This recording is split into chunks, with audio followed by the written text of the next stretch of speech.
যুদ্ধবিরতির পর নিজ নিজ শহর ও বাড়িতে ফিরছে শুরু করেছে বাস্তুচ্যুত লেবাননের বাসিন্দারা।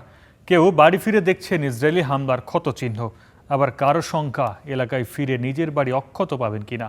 তবে অনেকের ভয় এই যুদ্ধবিরতি দীর্ঘস্থায়ী হবে না, তাই আশ্রয় কেন্দ্রেই থেকে যেতে চান তারা। যুদ্ধবিরতি নিয়ে শঙ্কা রয়েছে ইসরায়েলিদের মাঝেও। উচ্ছ্বসিত দুই লেবানিজ শিশু ফিরছে বাড়িতে।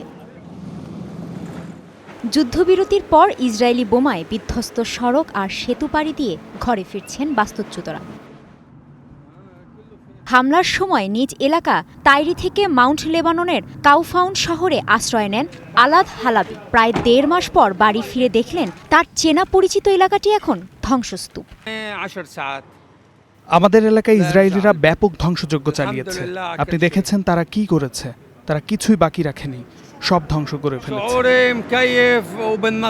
বাড়ি ফিরতে ব্যস্ত রাজধানী বৈরুতের বাস্তুচ্যুতরাও।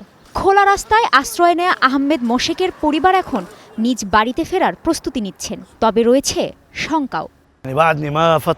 আমার বাড়ির সম্পর্কে আমি কিছুই জানি না। যদি এটি ধ্বংস হয়ে যায় তবে কোথায় থাকবো আমি জানি না।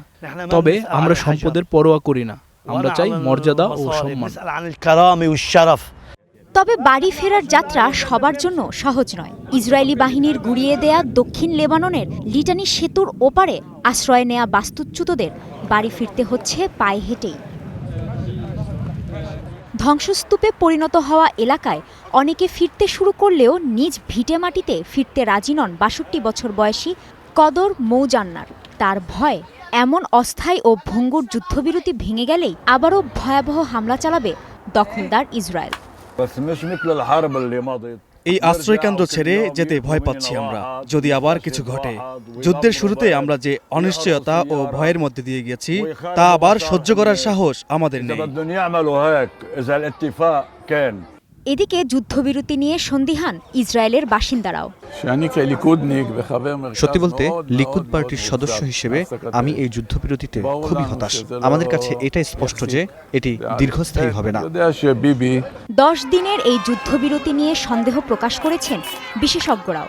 গবেষণা সংস্থা চ্যাথাম হাউসের সিনিয়র কনসাল্টিং ফেলো ইওসি মেলবার্গের মতে যুদ্ধবিরতিটি কোনো গঠনমূলক আলোচনা ছাড়াই শুরু হয়েছে। মেয়াদ শেষে সংঘাত আবারও শুরু হতে পারে।